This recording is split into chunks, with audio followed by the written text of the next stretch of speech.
presencia. ¿Se escucha? ¿Se escucha? ¿Se escucha atrás? ¿Ahora?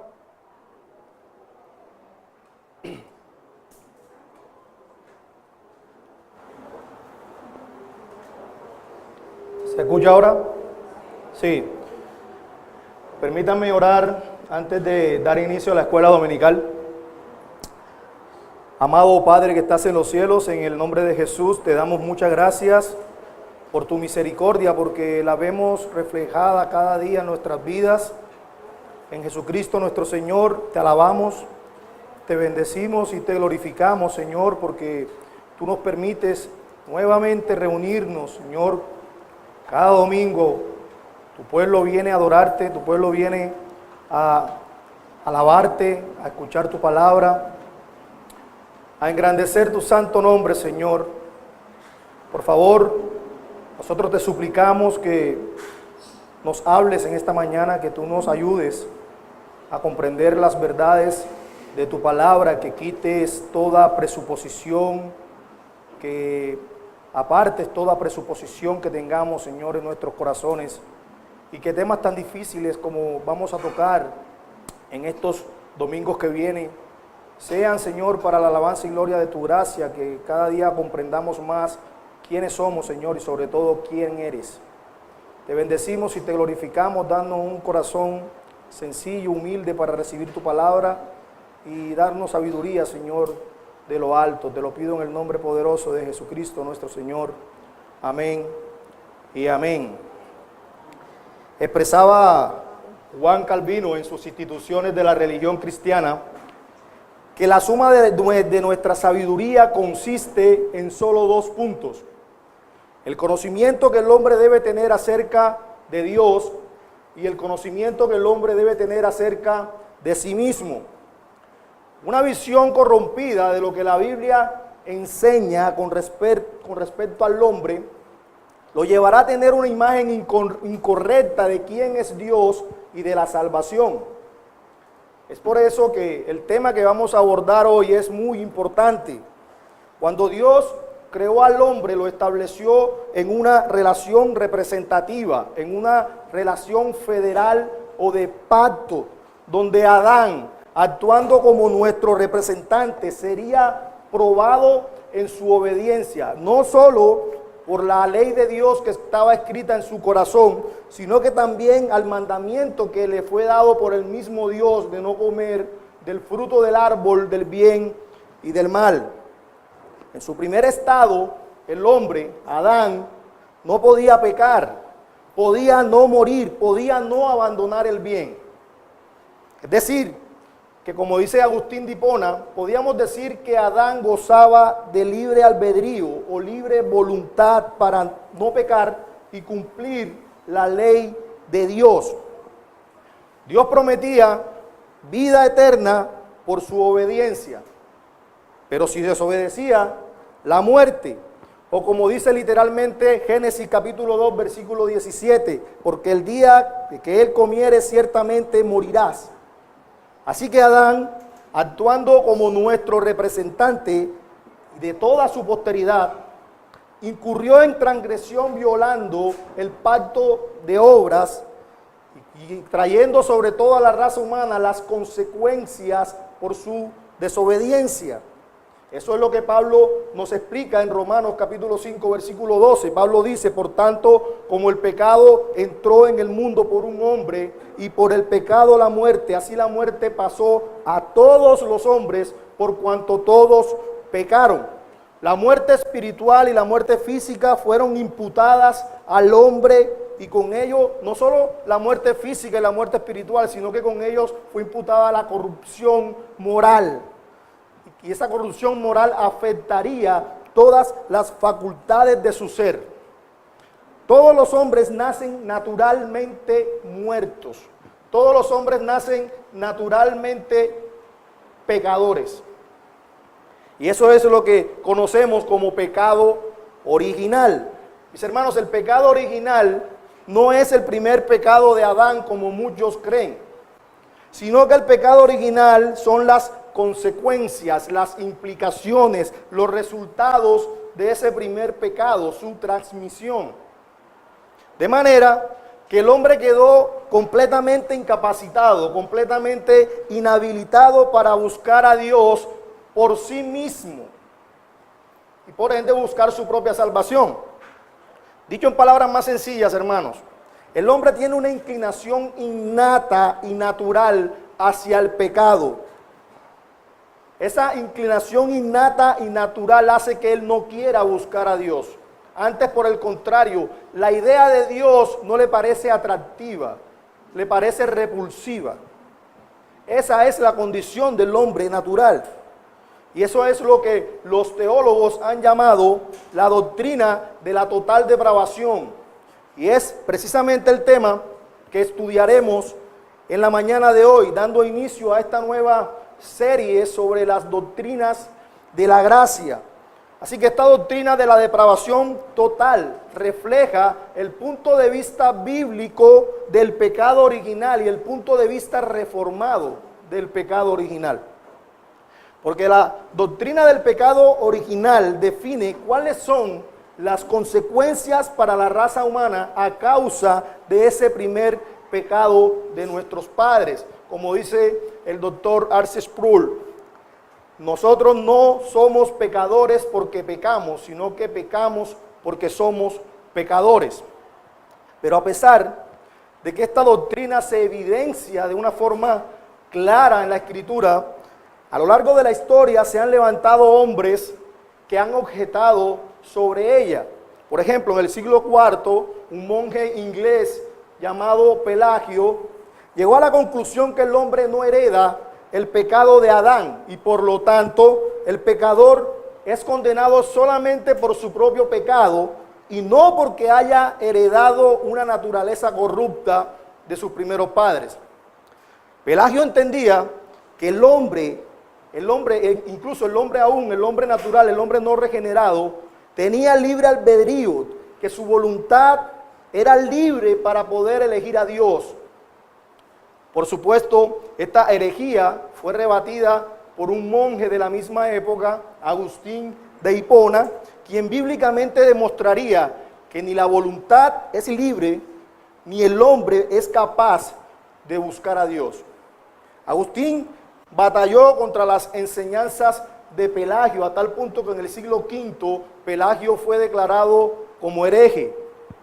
Más adelante, en el siglo XVI, un teólogo holandés llamado Jacobo Arminio, un discípulo de Teodoro de Beza, Teodoro de Beza fue el sucesor de Juan Calvino en Ginebra, llegaría a la conclusión que la voluntad del hombre no era esclava al pecado, que el hombre estaba enfermo, pero que él todavía tenía la capacidad de poder buscar a Dios.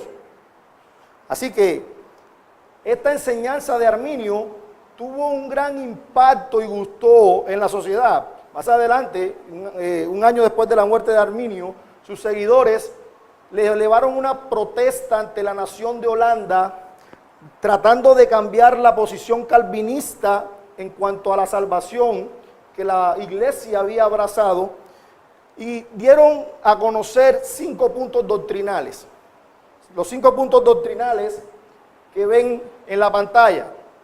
Básicamente, los arminianos postularon 5 puntos generando una controversia grande, tanto así que la iglesia tuvo la necesidad de citar a un sínodo en la ciudad de Dor en el año 1618 para debatir estos temas. Los arminianos enseñan que el hombre no está esclavizado al pecado, que el hombre no nace corrupto y que él tiene libre albedrío para poder buscar a Dios. El calvinismo, por el otro lado, enseña claramente lo que la Biblia enseña, que la depravación del hombre es algo evidente y que la voluntad del hombre está esclavizada al pecado. Por supuesto, como el arminiano piensa que el hombre tiene libre albedrío, también eso enfocaría o determinaría en cuanto a la elección de Dios. Como el hombre puede elegir a Dios, dicen ellos, entonces la elección de Dios se basó en su presciencia, en que Dios pudo mirar en el futuro para ver quiénes lo iban a elegir. Entonces, en base a eso, el Señor eligió. Y ellos enseñan una elección condicional, mientras que el calvinismo enseñaba que el hombre es incapaz de buscar a Dios, como vamos a ver a continuación. Por lo tanto, es Dios quien elige al hombre por su inhabilidad. Luego, ellos enseñaban que la expiación de Cristo fue universal, fue por todos y cada uno de los seres humanos, dejando a todos y cada uno de los seres humanos en una posición de justificables. Pero el calvinismo enseña que Cristo no vino a hacer posible un sistema donde todos fueran o estuvieran en una posición de justificables, sino que Cristo vino a expiar eficazmente los pecados de su pueblo, de sus escogidos. Así que, noten cómo iba la controversia. Por supuesto, los dos puntos que seguían también eran de polémica. El arminiano enseñaba que Dios, el hombre, podía resistir la gracia de Dios, ese llamamiento interno que hace el Espíritu Santo al hombre. Pero el calvinismo dijo, no, ese llamamiento eficaz, esa gracia es irresistible. Porque lo vemos claramente en la Escritura. A los que antes predestinó, a esos mismos llamó, a los que llamó, a esos mismos justificó, y a los que justificó, a esos mismos glorificó. Y por último, como el arminiano cree que la salvación depende de él y no de Dios, él dice o enseña de que la salvación se puede perder. Pero el calvinismo enfatiza en la soberanía de Dios en la salvación. Es Dios el autor y el consumador de la salvación. La salvación no se puede perder. Si es por gracia, ya no es por obra, dice Pablo. Y es aquí donde nace el famoso acróstico TULIP, por sus siglas en inglés, para referirse a las doctrinas de la gracia. Y hoy vamos a estudiar la primera de ellas. Por favor, yo les invito a que vayan conmigo al texto base de nuestra mañana. Vamos al Salmo 53. Salmo 53, versículos 1 y 3. Y como siempre, hermanos, yo les pido, les ruego que las preguntas y los aportes los dejemos al final de la enseñanza.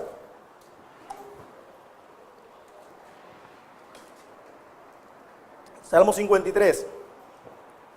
El necio ha dicho en su corazón, no hay Dios. Se han corrompido, han cometido injusticias abominables. No hay quien haga el bien. Dios ha mirado desde los cielos sobre los hijos de los hombres para ver si hay alguno que entienda, alguno que busque a Dios. Todos se han desviado, a una se han corrompido. No hay quien haga el bien, no hay ni siquiera uno. Y el bosquejo que utilizaremos en esta mañana es el siguiente. Yo solamente voy a tocar 2 puntos. Y vamos a tocar 2 puntos para hablar del diagnóstico que la Escritura da acerca de la condición del hombre o de la depravación total. En primer lugar, lo que es o lo que no es depravación total, vamos a analizarlo, de que la depravación total no es depravación absoluta y que la depravación total tampoco es ausencia completa de bien relativo. En un segundo lugar, analizaremos lo que sí es depravación total y lo enfocaremos desde 2 perspectivas. Desde una positiva, que significa que la depravación total, el hombre solo puede pecar y siempre pecar, y de una negativa, que el hombre está en un estado de incapacidad total. Así que desarrollemos nuestro primer encabezado. ¿Qué no es depravación total? A veces la palabra depravación, unida a la palabra total, da la impresión de que el hombre es todo lo malo que puede llegar a ser. Algo así como el diablo. Pero depravación total no es depravación absoluta. Depravación absoluta significa que una persona expresa su depravación siempre a la enésima potencia. Siempre a la enésima potencia. De manera que no solo sus pensamientos, sus palabras y sus acciones son pecaminosas, sino que lo son en grado sumo. Eso es depravación absoluta. Sin embargo, ser totalmente depravado no significa que una persona sea lo peor posible en una forma intensiva, sino en una forma extensiva. No es que pueda cometer un pecado peor que el que ha cometido, sino más bien que nada de lo que el hombre hace es bueno. Es incapaz de hacer una sola cosa buena. Vamos a ilustrarlo para que sea más fácil de comprender. Cuando un niño miente, por lo general él dice mentiras pequeñas. Estas mentiras podrían ser mucho peores. Sin embargo, en sí misma esas mentiras ya son malas. Por lo tanto, el niño es malo. El niño es malo, pero no es tan malo como podría llegar a serlo. Otra ilustración. Cuando los niños se pelean, por lo general lo hacen empujándose o haciéndose mofa, pero podrían hacerlo sacándose los ojos con tijeras o dándose puñaladas por la espalda. Cuando dos adultos discuten, puede que el uno le diga al otro estúpido o tonto, pero podría ser peor, podría asesinarlo. Así que no significa que sea todo lo malo que puede llegar a ser. De manera, mis hermanos, que los pecados del hombre no solo son tan malos como podrían ser, sino que tampoco los pecados son tan amplios como podrían ser. ¿Cómo así? Un hombre determinado no comete todos los pecados posibles. Por ejemplo, nosotros todos violamos los mandamientos de Dios de pensamiento, pero no todos violamos de obra o de hecho. Todos sentimos odio, por ejemplo, pero no todos cometemos homicidios físicamente. Casi todos tenemos deseos lujuriosos, pero no todos cometemos adulterio de hecho. Así que la explicación de esta moderación en el pecado está en que Dios, por medio de su gracia común, es decir, esa gracia que es derramada sobre los no creyentes, refrena el pecado para que no hagan el mal que ellos podrían llegar a hacer. Por ejemplo, en Génesis 20, nosotros vemos el caso del rey Abimelech. Abraham y Sara le habían mentido al rey Abimelech diciendo que eran hermanos. Y el rey Abimelech estuvo pensando en acostarse con Sara. Y noten lo que pasó. El Señor impidió que cometiera adulterio acostándose con Sara, esposa de Abraham. Génesis capítulo 20, versículo 6. Entonces Dios le dijo en el sueño: sí, yo sé que en la integridad de tu corazón has hecho esto. Y además, noten, yo te guardé de pecar contra mí. Pero es por eso no te dejé que la tocaras. El Señor lo guardó para que no cometiera un pecado peor. Así que la gracia común de Dios refrena el pecado. La depravación total no es depravación absoluta. No es depravación absoluta. Pero en segundo lugar, la depravación total tampoco es ausencia completa de bien relativo. ¿Cómo así? No solo es cierto que el hombre no regenerado no comete los peores pecados posibles, no comete todas las clases de pecado que pudiera llegar a cometer, sino que también es cierto que él es capaz de hacer algún bien, entendiendo claramente o adecuadamente lo que significa la palabra bien. El Catecismo de Heidelberg, en la pregunta 91, ofrece una definición muy clara de la palabra bien.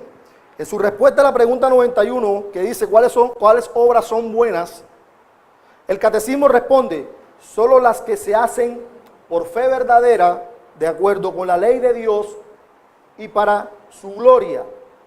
De manera que existen tres elementos indispensables para que las obras sean verdaderamente buenas: fe verdadera, conformidad a la ley de Dios y la motivación adecuada, que es hacerlo para la gloria de Dios.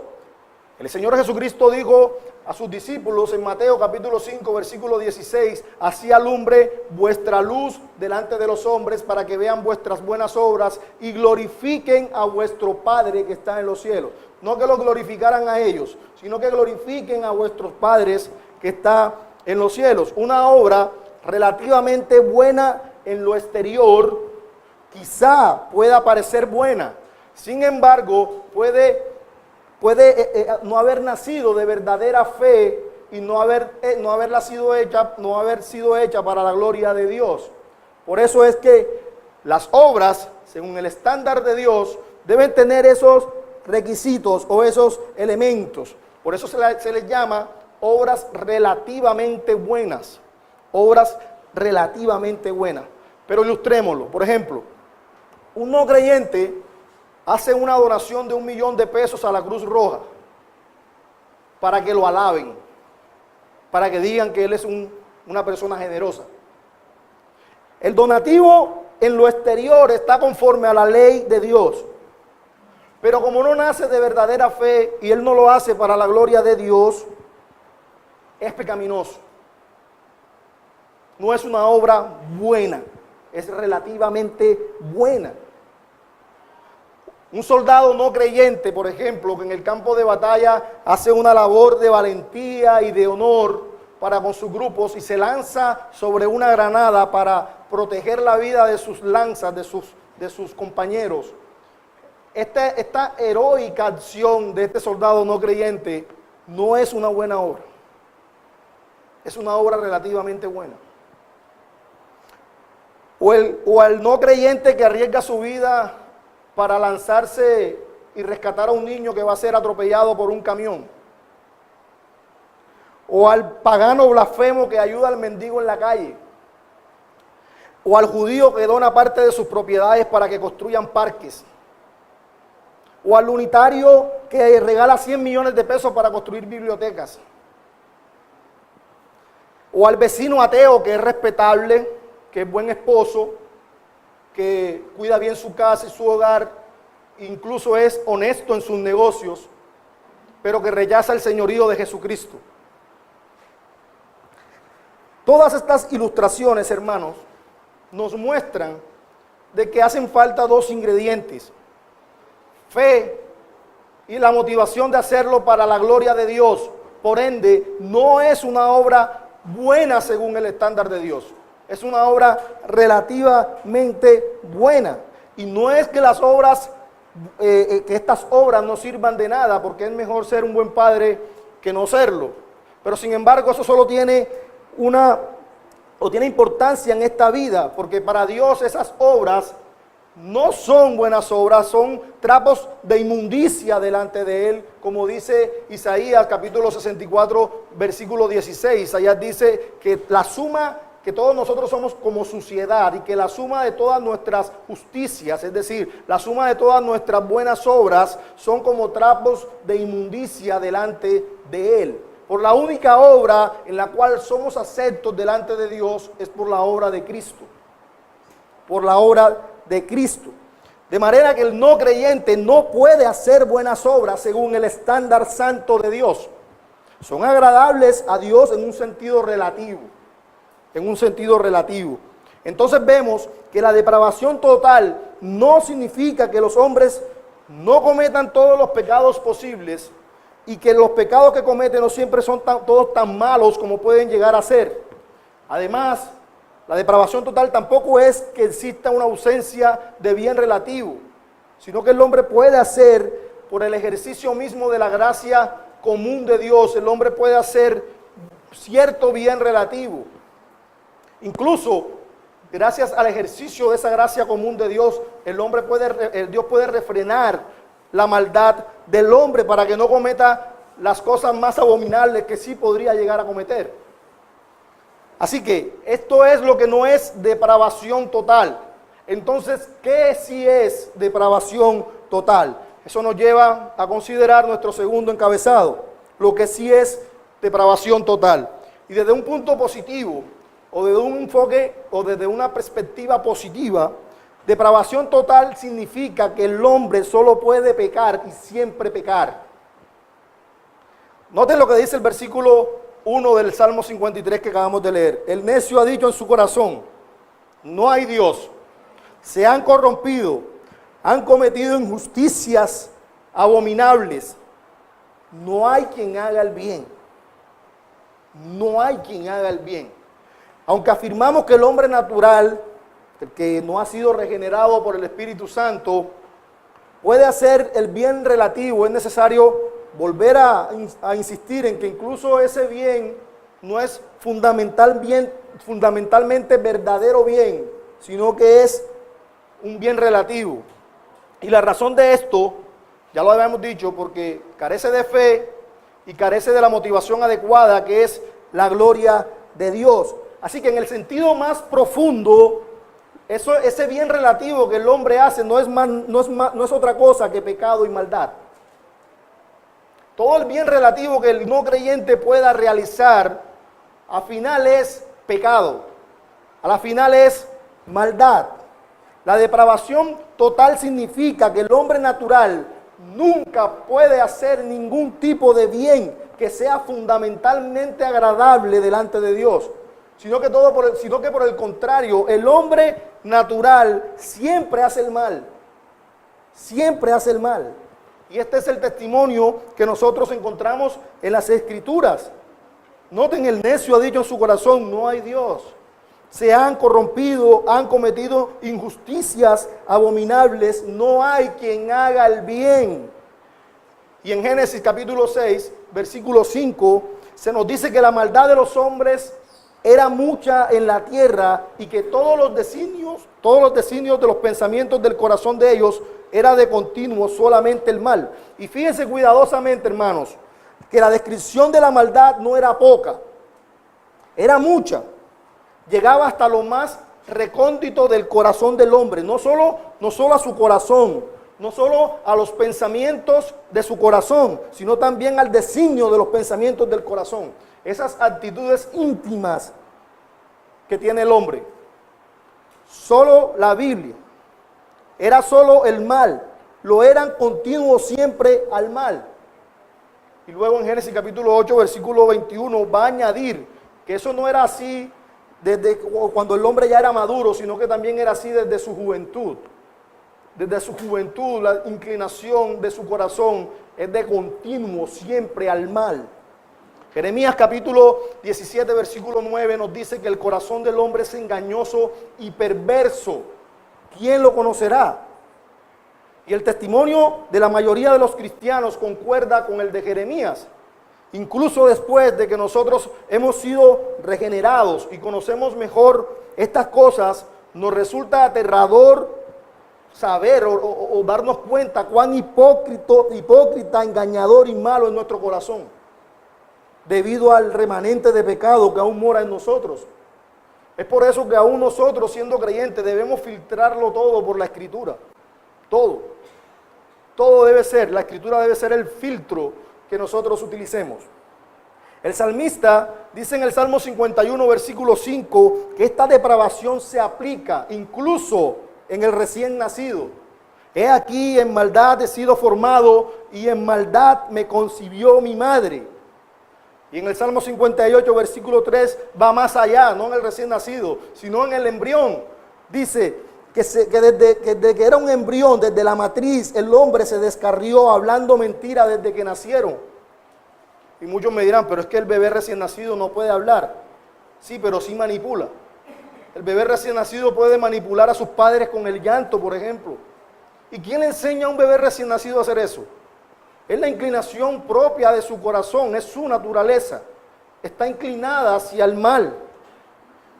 Así que, desde la concepción, desde el nacimiento del hombre, está contaminado con el pecado debido a la caída de Adán. El hombre tiene su libre albedrío esclavizado al pecado. El hombre tiene su voluntad esclavizada al pecado. Y por supuesto, el hombre mismo no lo ve así. El no creyente no se ve esclavo del pecado, porque el pecado actúa de una manera astuta dentro de su voluntad, de tal manera que él hace lo que quiere hacer. Él hace lo que le da la gana, por eso él no se siente esclavo. Pero todo eso que él hace libremente, todo lo que el no creyente hace naturalmente, está inclinado al mal, está inclinado al pecado. De manera que esta depravación es extensiva más que intensiva. El hombre no peca en todas las formas posibles, ni en las peores formas posibles. Incluso puede hacer algún bien relativo, pero peca en todo lo que hace. En todo lo que hace. No hace ni una sola cosa que sea completamente agradable a Dios. Eso es lo que significa depravación total en una forma positiva. Pero en segundo lugar y en una forma negativa, depravación total es incapacidad total. De hecho, este término, incapacidad total, muchos prefieren usarlo en vez de depravación total, porque depravación total da a entender que el hombre es todo lo malo que puede llegar a ser. Prefieren utilizar el término incapacidad total. Y la incapacidad total del hombre es triple. El hombre es incapaz de hacer el bien, el hombre es incapaz de entender el bien y el hombre es incapaz de desear el bien. Vamos a analizar esta triple incapacidad. En primer lugar, el hombre no puede hacer el bien. Noten nuevamente el versículo que acabamos de leer en el Salmo 53. El necio ha dicho en su corazón, no hay Dios. Se han corrompido, han cometido injusticias abominables, no hay quien haga el bien. No hay quien haga el bien. Y para hablar de esta total incapacidad moral del hombre no regenerado para hacer el bien, el Señor Jesucristo preguntó en Mateo capítulo 7, versículo 17, ¿acaso se recogen uvas de los espinos o higos de los abrojos? Así el buen árbol da frutos buenos y el árbol malo da frutos malos, pero el árbol bueno no puede dar frutos malos y el árbol malo no puede dar frutos buenos. Eso, en otras palabras, significa incapacidad total. Y el Señor Jesucristo en ese mismo capítulo 7 le va a decir a los discípulos, pues si vosotros siendo malos sabéis dar buenas dádivas a vuestros hijos, cuánto más vuestro Padre que está en los cielos dará a vosotros todo lo que le pida. Y noten cómo nos mira el Señor. El Señor nos mira como malos. Nosotros por lo general nos vemos como personas buenas que a veces hacemos cosas malas. Pero el Señor nos mira como malos que a veces hacemos cosas buenas. Eso es depravación total, eso es incapacidad total. Y noten, hermanos, que esa incapacidad total tampoco es visible delante del no creyente. El no creyente no sabe que está en esa condición. Repito, porque él hace todo lo que quiere hacer. Nadie lo coacciona. A nadie lo obliga a pecar, sino que él peca libremente. Naturalmente, espontáneamente, sigue los deseos de su corazón. Yo hago esto porque es que en mi corazón siento que es lo correcto. Sí, seguro. Bueno, entonces la Escritura me enseña que incluso los deseos de mi corazón son pecaminosos. Todo debo filtrarlo por la Escritura. Pero la evidencia más clara de esta incapacidad para hacer buenas obras la encontramos en Juan capítulo 15, versículo 4, en la parábola de la vid y los pámpanos. El Señor dijo, como el pámpano no puede llevar fruto por sí mismo si no permanece a la vid, así tampoco vosotros podéis llevar fruto si no permanecen en mí. Separados de mí, nada podéis hacer. Y noten el absoluto, nada. ¿Y qué significa ese nada? Nada que sea agradable a Dios. Absolutamente nada que sea agradable a Dios. Eso es incapacidad total. Y el apóstol Pablo también afirma esta incapacidad total del no creyente para hacer el bien en Romanos capítulo 8, versículo 7. Pablo dice, la mente carnal, es decir, la mente no regenerada, es enemistad contra Dios. ¿Por qué? Porque no se sujeta a la ley de Dios ni tampoco puede. No se sujeta y tampoco puede. No es que él no quiera, es que no puede. Y los que viven según la carne, dice Pablo, es decir, los no regenerados, no pueden agradar a Dios. Hermanos, esta es la condición en la que nos encontrábamos todos nosotros antes de llegar a Cristo. Antes de llegar a Cristo en arrepentimiento y fe, nosotros éramos enemigos de Dios. Era imposible que nosotros hiciéramos algún bien. Era imposible que nosotros pudiéramos agradar a Dios. Antes éramos hijos de ira. Hijos de ira. Pero en segundo lugar, o una segunda incapacidad del hombre no regenerado, es que el hombre no puede entender el bien. No puede hacer el bien, no puede entender el bien.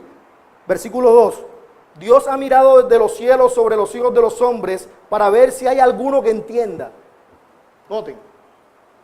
Dios ha mirado desde el cielo a los hijos de los hombres para ver si hay alguno que entienda, alguno que busque a Dios. Todos se han desviado, a una se han corrompido. No hay quien haga el bien, no hay ni siquiera uno. No hay quien entienda, no hay quien busque a Dios. Y de pronto alguno objetará, pero ¿cómo así que no hay quien busque a Dios? Y cuando yo le ruego a Dios que me bendiga y que me dé tales cosas, no, tú no estás buscando a Dios, tú estás buscando las bendiciones de Dios, pero sin Dios. Estás buscando que Dios te bendiga, pero no quieres someterte a tu señorío. Eso es lo que hacíamos antes de llegar a Cristo. Realmente no buscábamos a Dios. Buscábamos las bendiciones que Dios podía dar, pero sin querer que Dios estuviera en nuestra vida. El hombre no solo es incapaz de hacer el bien en sí mismo o por sí mismo, ni siquiera puede entenderlo. No puede entenderlo, está completamente ciego. Y a no ser que exista una intervención de parte de Dios, esa persona jamás entenderá. Y vemos el ejemplo claro en Hechos capítulo 16, el ejemplo de Lidia. Lidia estaba a las orillas del río en Filipos. Mientras el apóstol Pablo predicaba, dice la escritura que Dios abrió el corazón de Lidia para que pudiera escuchar lo que Pablo estaba predicando. Hechos 16, 14, y estaba escuchando cierta mujer llamada Lidia, y noten que estaba escuchando, así como los no creyentes escuchan, muchas veces, las veces que nosotros le predicamos el evangelio, ellos escuchan, pero la razón por la cual no ocurre nada o no pasa nada, está en esto. Estaba escuchando cierta mujer llamada Lidia de la ciudad de Tiatira, vendedora de telas de púrpura, que adoraba a Dios. Y el Señor abrió su corazón. El Señor abrió su corazón para que recibiera lo que Pablo decía. Si el Señor no abre su corazón, ella no recibe lo que Pablo está predicando. Tenía el entendimiento entenebrecido, como lo teníamos cada uno de nosotros antes de llegar a Cristo.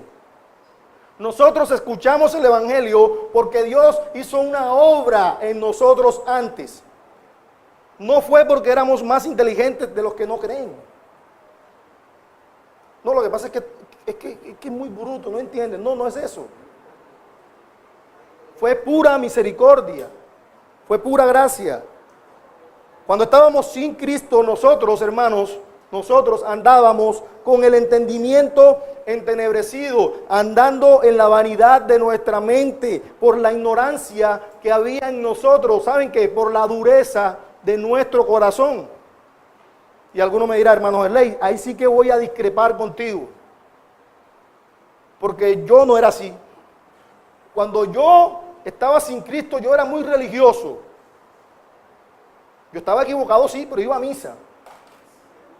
Bueno, Pablo escribe a los efesios, refiriéndose a los gentiles, es decir, a los no creyentes. Efesios capítulo 4, versículo 17, Pablo les dice: esto pues digo y requiero en el Señor, que ya no andéis como los otros gentiles. ¿Y cómo andaban los otros gentiles, Pablo?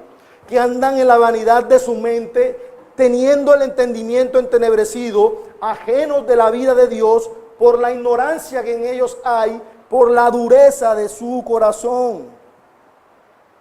Esa es la verdadera condición en la que se encuentra el hombre no regenerado, el hombre sin Cristo. Y la causa de ese rechazo, hermanos, no es que no tengan un testimonio claro en la Escritura. No es ese. La muestra de su rechazo es que es su ceguera, es la dureza de su corazón. Si el hombre no está regenerado, el hombre jamás podrá entender las cosas de Dios. Jamás podrá entenderlas. Pero uno de los pasajes más claros que enseña la incapacidad del hombre natural para entender las cosas de Dios lo encontramos en 1 Corintios, los capítulos 1 y 2. El apóstol Pablo dice que la palabra de la cruz, es decir, el mensaje central del cristianismo, el evangelio, es locura. Es locura para los que se pierden. Con su propia sabiduría, con su propio intelecto, no llegan a conocer a Dios. No llegan a conocer a Dios. Si pudieran conocer a Dios con su intelecto natural, hermanos, entonces muchos intelectuales, muchísimos intelectuales serían cristianos. Pero eso no ocurre así. Eso no ocurre así. Mis hermanos, la razón de que mentes brillantes no acepten el cristianismo es que todas las mentes son ciegas, a no ser que estén regeneradas. Todas las mentes son ciegas, porque como afirma el apóstol Pablo en 1 Corintios capítulo 2, versículo 14, que el hombre natural no percibe las cosas que son del Espíritu de Dios porque no las puede entender, porque para él son locura, porque se han de discernir espiritualmente.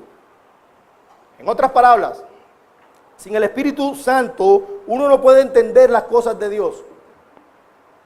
Así que el no creyente no solo es incapaz de hacer nada que sea verdaderamente bueno, no es que es incapaz de entender el bien, sino peor todavía, en tercer lugar, el hombre natural no desea el bien. No desea el bien. Una cosa es tener un objetivo bueno y no poder alcanzarlo. Una cosa es tener un objetivo bueno y no entender ese objetivo. Pero lo peor de la depravación total, lo más grave de la depravación total, es que ni siquiera el hombre natural ni siquiera desea un objetivo bueno. No le preocupa, no le interesa en lo más mínimo. Antes, por el contrario, el hombre natural odia el bien y también odia la fuente de todo bien. ¿Y quién es la fuente de todo bien? Dios. Esa falta de deseo por Dios es a la vez el abismo y el epítome de la depravación total del hombre. Esta incapacidad, hermanos, de desear el bien y especialmente de desear a Cristo, es expresada por el mismo Señor. En Juan capítulo 6, versículo 44, el Señor Jesucristo dice: ninguno puede venir a mí si el Padre que me envió no lo trajere. Ninguno puede venir a mí. Y más adelante en el versículo 55 lo va a volver a confirmar. Ninguno puede venir a mí si no le fuere dado del Padre.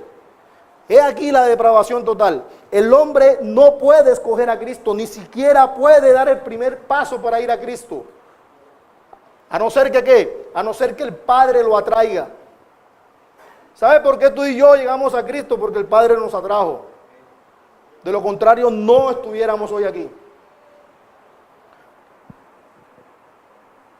Y noten el absoluto, hermanos. Ninguno puede venir. No es que solo algunos no pueden. Ninguno, nadie. Es una negación, es una incapacidad universal y total. Nadie. Y esa es la prueba que nosotros encontramos en las Escrituras. Es más, las Escrituras nos dan evidencias claras y suficientes de que el hombre necesita la intervención de Dios para poder creer. Nosotros encontramos ilustraciones como un corazón de carne dado en vez de un corazón de piedra. Nosotros encontramos un nuevo nacimiento. Nosotros encontramos, por ejemplo, una nueva creación, resurrección, para explicarnos de diferentes ángulos de que es necesario que Dios le dé vida a ese muerto.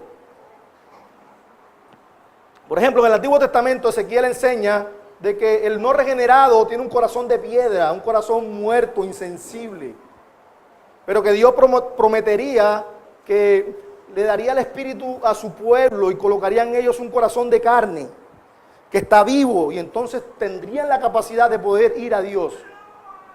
Cristo utilizó la analogía, por ejemplo, del nuevo nacimiento. En Juan capítulo 3, versículo 3, el Señor le dijo a Nicodemo: de cierto te digo que si no naces de nuevo, no podrás entender el reino de Dios. Mis hermanos, ¿será que el bebé recién nacido desea o decide nacer? Por supuesto que no. Él no contribuye en nada a su propio nacimiento. En todo el proceso, desde la concepción hasta el nacimiento, el bebé está completamente pasivo y completamente incapaz de controlar su propio nacimiento. Es por eso que lo que enseñan los arminianos es antinatural. Es antinatural porque el arminiano enseña de que eso que no es espiritualmente, que es el hombre no regenerado, puede desear nacer de nuevo. Puede ir a Cristo. Y es antinatural. Pablo enseña la ilustración de la nueva creación. Él dice: todo el que está en Cristo, nueva criatura es. Hermanos, los arminianos utilizan una ilustración como esta. El hombre natural es como un hombre que se está ahogando en medio del océano. pero que aún en medio de la agonía él puede pedir auxilio a Dios. Entonces Dios le lanza un salvavidas y el hombre decide si va a tomar el salvavidas o lo deja. Pero eso no es, hermano, lo que enseña la Escritura. La Escritura enseña de que Dios no le lanza un salvavidas al no regenerado, al hombre natural, sino que Dios entra a lo más profundo del océano y saca un cadáver, a un muerto, y le da vida. Eso es lo que enseña la palabra, y esa es la gran diferencia que nosotros tenemos con nuestros hermanos arminianos. Ellos todavía creen que el hombre está en su primer estado. Ellos aún no reconocen el estado de caída en que está el hombre. La enseñanza bíblica es que el hombre no está enfermo, está muerto. Cuando Cristo le gritó a Lázaro, Lázaro, ven fuera, Lázaro no tenía vida como para oír, reincorporarse y salir. El Señor Jesucristo tuvo que darle vida para que Lázaro pudiera oír y salir. Eso es lo que pasa. Bueno, hermanos Herleis, ¿y qué pasa con los creyentes? ¿Sigue el creyente en un estado de total depravación? No. El creyente ya no se encuentra en un estado de depravación total. No. Cuando el hombre es regenerado, cuando Dios le da un nuevo corazón, cuando Dios lo regenera, Dios le da la capacidad al hombre de poder cumplir la ley, pero de una manera imperfecta. Es decir, que el hombre cumple la ley sinceramente, pero imperfectamente. La cumple sinceramente, pero imperfectamente. El creyente puede hacer lo bueno. Aunque es imperfecta sus obras por el pecado, son perfeccionadas en Cristo. El creyente puede hacer buenas obras. El no creyente no puede hacer buenas obras. ¿Por qué? ¿Qué dice Pablo en Efesios capítulo 2, versículo 8? Que la fe es un don de Dios. ¿Y quiénes tienen fe? Solo los creyentes. Por ende, todos los creyentes son los únicos que pueden hacer buenas obras. El creyente no está en un estado de depravación total, sino en un estado de imperfección total. El creyente es capacitado, hermanos, para cumplir la ley moral de Dios de una manera imperfecta. ¿Cuándo no pecaremos más? Cuando estemos en gloria con Cristo. En esta vida el creyente seguirá pecando. La doctrina del perfeccionismo que enseñaban los Wesleys es antibíblica. El hombre no puede llegar a ser perfecto en esta tierra. No, eso lo enseña el apóstol Juan en 1 de Juan 8:10. 1 de Juan 1:8, perdón. Si decimos que no tenemos pecado, nos engañamos a nosotros mismos y la verdad no está en nosotros. Si decimos que no hemos pecado, le hacemos a él mentiroso y su palabra no está en nosotros. El perfeccionismo es antibíblico. El hombre, el creyente, jamás llegará a ser perfecto en esta tierra. Perfecto cuando estemos con Cristo en gloria. Mientras, hermanos, aún aquí seguiremos pecando. Pero eso no quiere decir que nos gocemos en el pecado o que practiquemos el pecado. Al creyente le duele el pecado. Y esa es la diferencia. Hermanos, se me acabó el tiempo. Vamos a preguntas y a borde, hermano.